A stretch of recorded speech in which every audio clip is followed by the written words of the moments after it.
جنت کیا ہے میرے عزیزو؟ آج تک اس کو کسی آنکھ نے دیکھا نہیں، کسی کان نے اس کے مثل کوئی چیز سنی نہیں۔ ہاں، مصطفیٰ کریم صلی اللہ تعالیٰ علیہ وسلم سے جو ہم نے سنا ہے جنت کی نعمتیں کیا ہیں، وہاں پر کس انداز سے محلات تعمیر ہیں۔ ایک ایک محل جو جنتیوں کو دیا جائے گا، اس کی دیواریں ایک سونے کی اینٹ سے، ایک چاندی کی اینٹ سے اس طرح تعمیر کی گئی ہیں، زمین مکمل نرم زعفران سے، اور گھر محلوں کے اندر جواہرات، یاقوت، زمرد، لؤلؤ اور نہ جانے مرجان، کون کون سے قیمتی پتھروں سے محل کو سجایا گیا ہے۔ ایک چھوٹے محل کی بات کر رہا ہوں۔ پھر ہر محل کے اندر نہر جاری ہوگی، جنات تجری من تحتها الانہار، وہ ایسے باغیچے تمہیں دیے جائیں گے جن کے نیچے نہریں بہہ رہی ہوں گی۔ وہ نہریں کس طرح کی؟ ان نہروں کے متعلق کہا گیا ہے دودھ سے زیادہ سفید پانی اور شہد سے زیادہ میٹھا ہوگا، اور جو اس سے پانی پی لے وہ کبھی پیاسا نہ ہوگا، لا نظمأ بعدہ ابدا، اس کے بعد کبھی پیاس نہ لگے اگر اس سے دنیا میں ایک کسی کو پلا دیا جائے۔ وہ جنت کی نہریں، ایک ایک کا سب، ایک ایک جنتی ان سب چیزوں کا مالک ہے۔ پھر اس کے بارے میں سورہ واقعہ میں ملتا ہے یہ کیسے بیٹھے ہوں گے جنتی۔ قرآن پاک سورہ واقعہ پڑھو تو آپ کو سمجھ میں آئے گا۔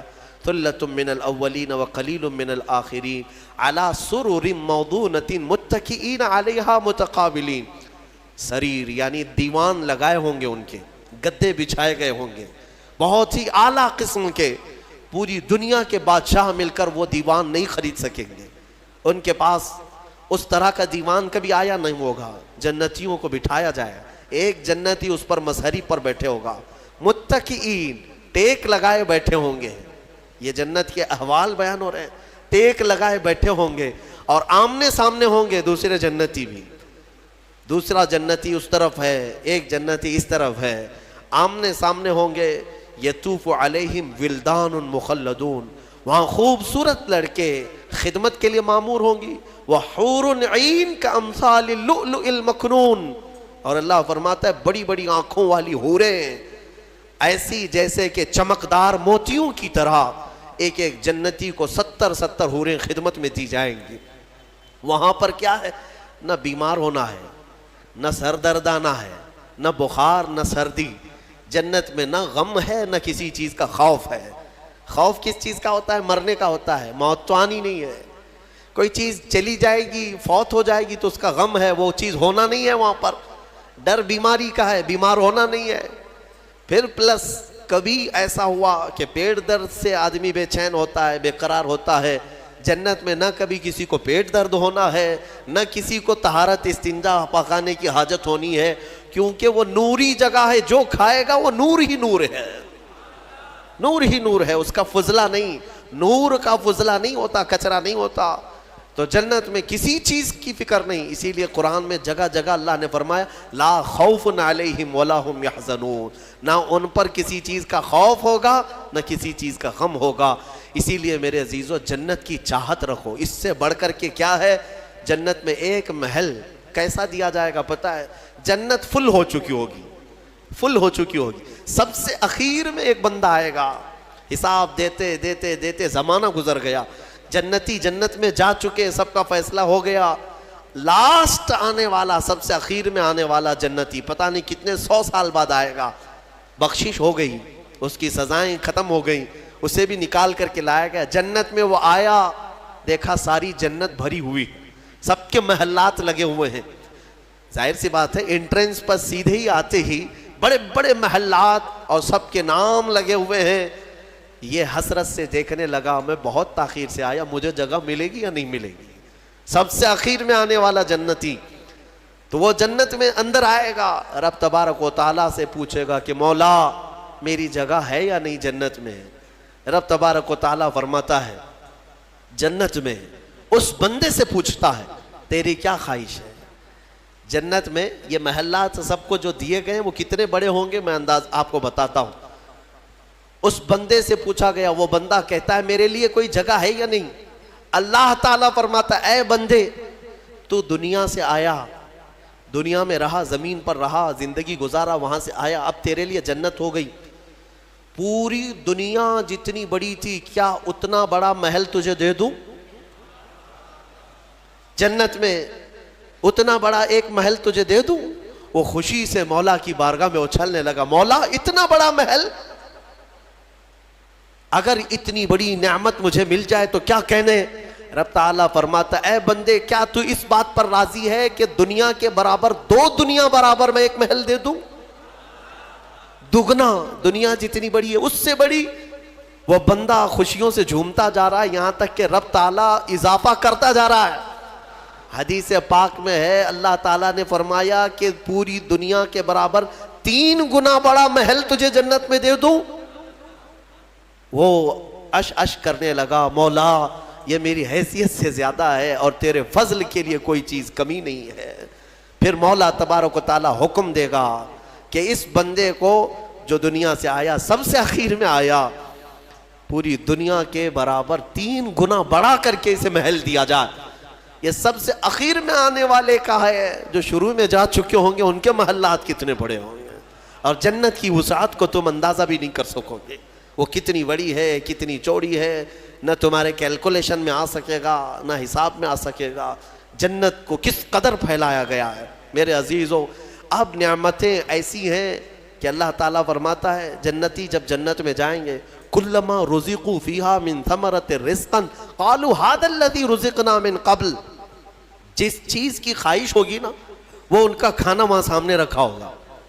پھل کھانے کی خواہش، وہ جو کھانے کی خواہش کریں گے جنتی، وہ وہاں پر خدمتگار جنت میں لا کر ان کے سامنے رکھ دیں گے۔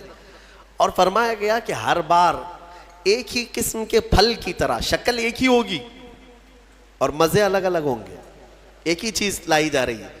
تو جنتی ہو سکتا ہے آپ نے سیب کھانے کی خواہش کی، لایا گیا، بعد میں کیلا کھانے کی خواہش کی گئی، پھر ویسے ہی سیب کی طرح ہی شکل لائی گئی، پھر بعد میں آپ کو گوشت کھانے کی خواہش ہوئی، تب بھی سیب کی طرح ہی چیز لائی گئی۔ تو جنتی کہیں گے کہ یہ کیا ہے، جب جب ہمیں رزق دیا جا رہا ہے ایک ہی طرح کا دیا جا رہا ہے؟ تو رب تبارک و تعالیٰ قرآن میں فرماتا ہے کلما رزقوا منہا من ثمرۃ رزقا قالوا ھذا الذی رزقنا من قبل، کہیں گے وہ ایسا ہی ہم کو اس سے پہلے بھی ملا تھا۔ اللہ فرمائے گا وہ ایسا نہیں ہے، وہ اتو متشابہا، بلکہ اس سے ملتا جلتا ہے، لیکن تم کھاؤ، جو تمہارے من میں لذت چاہیے وہ اسی میں مل جائے۔ جنت کی نعمتوں کو ہم کیسے بیان کر سکیں میرے عزیزوں۔ پھر اس سے بڑی نعمت یہ ہے کہ جنتی کے لیے اتنی آزادی کہ وہ پوری جنت میں جہاں چاہے گھومے پھرے، سیر کرے، وہاں کے جنت کی نعمتوں کو دیکھے۔ جنتی کی کبھی خواہش ہوگی، وہ عرض کرے گا کہ مولا میں سیر و تفریح کے لیے تیری اولیاء کے دربار دیکھنا چاہتا ہوں، اسے لے جایا جائے گا۔ اللہ تعالیٰ کے جو محبوبین ہیں اولیاء، ان کے پاس جنتی کو لے جایا جائے گا۔ میرے عزیزوں وہ کیا سہانا منظر ہوگا جب تم غوث پاک کو بھی دیکھ رہے ہو، غریب نواز کو بھی دیکھ رہے ہو، جسے چاہتے ہو اسے دیکھنے کی غرض سے تم جنت میں تفریح کے لیے، سیر کے لیے نکلے ہوں گے، یہاں تک کہ جنتی خواہش کرے گا کہ مولا میں تیرے رسول کے صحابہ دیکھنا چاہتا ہوں، مولا میں تیرے انبیاء کے محلات دیکھنا چاہتا ہوں، لے جاؤ اسے ابراہیم علیہ السلام کے پاس، موسیٰ علیہ السلام کے پاس، عیسیٰ علیہ السلام کے پاس، جتنے انبیاء ہیں سب کے دربار میں جاتا رہے گا، جنت میں سیر کرتا رہے گا۔ وہ وقت بھی کیسا ہوگا جب تم خواہش کرو گے مولا میں محمد الرسول اللہ کے محل میں جانا چاہتا ہوں، کہا جائے گا لے جاؤ، وہ جنت الفردوس کے اعلیٰ مقام پر ہوں گے اپنے صحابہ کے ساتھ، لیکن زیارت تمہیں بھی ہوگی۔ رسول کریم صلی اللہ تعالیٰ علیہ وسلم کے دربار میں بھی جنتی پہنچیں گے، ہر ایک کو دیکھیں گے۔ پھر جانتے ہیں جنت کی سب سے بڑی نعمت کیا ہے؟ سب سے بڑی نعمت کیا ہے؟ جنت کی سب سے بڑی نعمت یہ ہے کہ رب تبارک و تعالیٰ فرمائے گا بندے سب کی تو نے زیارت کی، اب حجابات ہٹاتا ہوں تو میرا بھی دیدار کر لے۔ اللہ رب العزت وہاں پر حجابات ہٹائے گا، اور بندے کے لیے سب سے بڑی نعمت یہ ہے کہ جنت میں بندہ اپنے رب کا دیدار کرے گا۔ وجوہ یومئذ ناظرہ الی ربہا ناظرہ، قرآن میں اللہ فرماتا ہے وہ چہرے کیسے چمک رہے ہوں گے جو اپنے رب کی طرف خوشحالی میں دیکھ رہے ہوں گے، مولا کو دیکھ رہے ہوں گے۔ اور ایک روایت یہ بھی ملتی ہے جنتیوں کو اس دن یہ کہا جائے گا کہ اے جنتیوں آج تم کچھ سننا پسند کرو گے؟ کہیں گے مولا تیری حمد، تیری ثنا، تیرے حبیب کی تعریف۔ دنیا میں گانے بجانے نہیں سنتے تھے، بچتے تھے، اپنے کانوں کو بچاتے تھے۔ جنت میں انہیں سنایا جائے گا، کس سے؟ کہا جائے گا حوران جنت کو کہ اپنی سریلی آواز سے انہیں نغمات توحید سناؤ۔ اللہ تعالیٰ کے حمد کی، توحید کی وہ سریلی آواز میں نغمات سناتی رہیں گی۔ جانتے ہیں جس کو سننے کا شوق ہوتا ہے وہ مدہوش ہوتا ہے۔ ہاں، اللہ رب العزت کی حمد حوران جنت سے سنتے سنتے 100 سال گزر جائیں گے، 100 سال گزر جائیں گے۔ پھر رب تبارک و تعالیٰ فرمائے گا اے جنتیوں سیراب ہو گئے؟ کہیں گے مولا اور بھی ہم سننا چاہتے ہیں، اور بھی ہمیں سنایا جائے۔ پھر کہا جائے گا دنیا میں سب سے میٹھی آواز حضرت داؤد علیہ السلام کی تھی۔ داؤد علیہ السلام، لحن داؤدی مشہور ہے۔ جب داؤد علیہ السلام زبور شریف کی تلاوت کرتے تھے تو اڑتے ہوئے پرندے آسمان میں رک جایا کرتے تھے، پہاڑ وجد میں آتے تھے داؤد علیہ السلام کی آواز پر۔ تو رب تبارک و تعالیٰ فرمائے گا اے بندو کیا تم اس بات پر راضی ہو کہ میرے نبی داؤد سے میں تمہیں نغمات توحید سناؤں؟ داؤد علیہ السلام سے کہا جائے گا کہ اے داؤد آپ میرے ان بندوں کو میری حمد سنائیں۔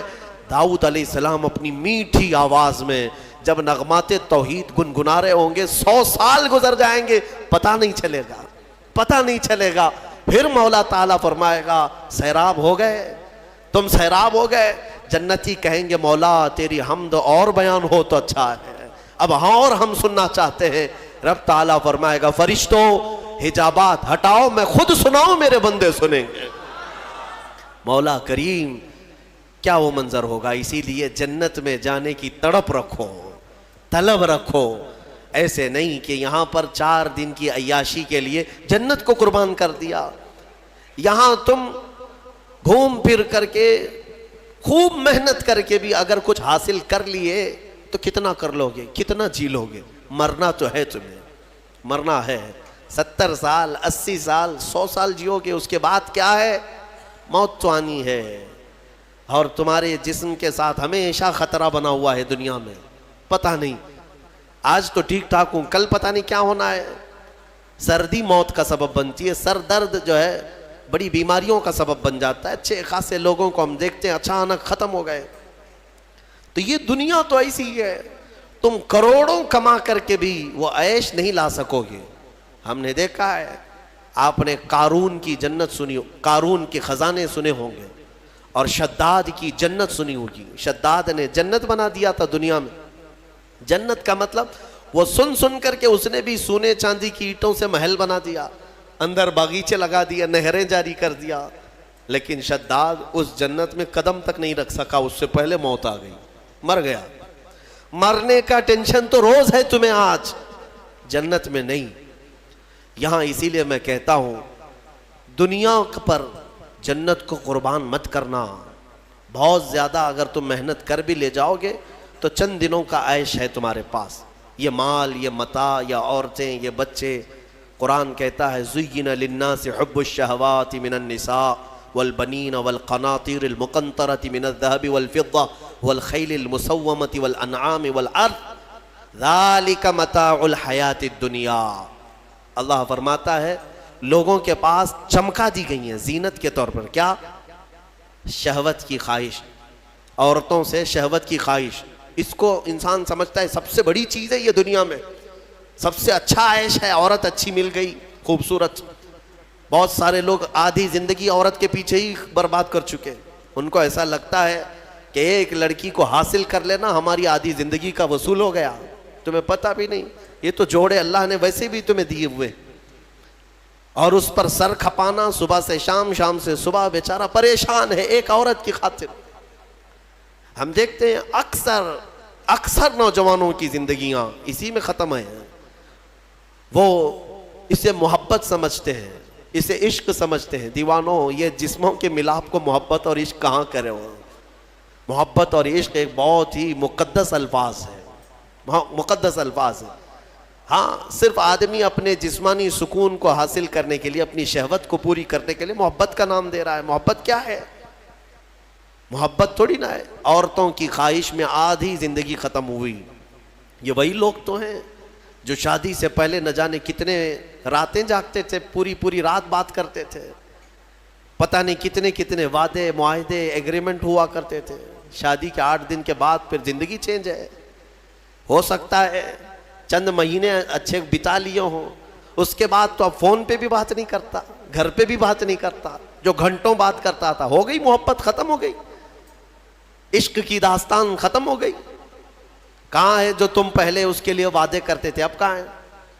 میرے عزیزو، جسموں کے ملاپ کو جو تم نام دے رہے ہو، اسی کو قرآن کہتا ہے یہ حب الشہوات من النساء، عورتوں سے شہوت پوری کرنے کی خواہش ہے، یہ خواہش ہے. اور اس کے بعد اللہ تعالیٰ فرماتا ہے والبنین، اور بیٹوں کے ذریعے سے آدمی فخر کرتا ہے دنیا میں، میرے اتنے بیٹے ہیں، میں اس کے اتنے بیٹے ہیں. عربوں میں بھی یہی تھا، بیٹے پیدا ہوں تو اس پر فخر کرنا، دنیا اس پر فخر کرتی ہے، اسی کو مال سمجھتی ہے. والقناطیر المقنطرۃ من الذهب والفضہ، اور سونے چاندی کے زیورات، اس کو سمجھتے ہیں کہ دنیا ہے ہمارے پاس، بہت مال ہے. یہ عورتوں کی عادت ہے، وہ اسی ہوڑ میں لگی رہتی ہیں پوری زندگی. بڑھاپا آ گیا، بال سفید ہو گئے، بوڑھی ہو گئیں، لیکن سونے کی ہوس نہیں گئی. ابھی بھی کان کی بالیاں چاہیے، چوڑیاں چاہیے، نتھنیاں چاہیے، چاہے وہ قبر میں جانے سے 1 دن پہلے بھی کیوں نہ ہو. اور اماں جی سونا کسی کو دے دیں گی؟ نہیں ہوتا، کبھی نہیں ہوتا. وہ اس کے لیے جان سے زیادہ حفاظت کرنے لگ جاتی ہیں. یہ سونا، اس کو بھی قرآن کہہ رہا ہے یہ دنیاوی متاع ہے جس پر تم فخر کر رہے ہو. سونے اور چاندی کے زیورات، اندازہ بھی نہیں یہ قبر میں جاتے ہی سانپ بن جائیں گے. یہ ہاں، اللہ تعالیٰ فرماتا ہے والذین یکنزون الذهب والفضہ، جن لوگوں نے سونا اور چاندی کو خزانہ کیا، جمع کیا، ولا ينفقونها فی سبیل اللہ، جو اللہ کی راہ میں اس کی زکوٰۃ نہیں دیتے تھے، فبشرهم بعذاب علیم، اللہ فرماتا ہے حبیب ان کو دردناک عذاب کی بشارت دے دو. جو لوگ سونا چاندی اکٹھا کر کے رکھتے، کیا کیا جائے گا؟ یوم یحمى علیہا فی نار جہنم فتکوی بہا جباہہم وجنوبہم وظہورہم. اللہ فرماتا ہے قیامت کے دن جہنم کی آگ بھڑکا کر کے ان کی پیشانیاں، ان کے پیچھے کا حصہ، ان کے بازوؤں کو داغا جائے گا. یہ سونا چاندی کی ذخیرہ اندوزی پر. ہاں زکوٰۃ دے دیا ہے تو پھر 100 تولے بھی پہنے رہو، ہمیں کیا فرق پڑتا ہے؟ اگر اس کا حق ادا کرتے ہو تو پھر جتنا رکھنا ہے رکھو. 3 چیزیں. اور اللہ فرماتا ہے والانعام والحرث، سواریاں، ایک سے ایک سواریاں لینا، انسان اس پر فخر کرتا ہے. عربوں میں بھی تھا، پہلے بھی تھا، آج بھی. وہ گھوڑے لیتے تھے، اونٹ لیتے تھے. آج تم مرسیڈیز اور آڈی پہ فخر کرتے ہو کہ ہمارے پاس بڑی بڑی کاریں آ جائیں. سیم ہے زمانہ. اونٹ اس وقت مہنگی سواری تھی، آج تمہارے لیے مرسیڈیز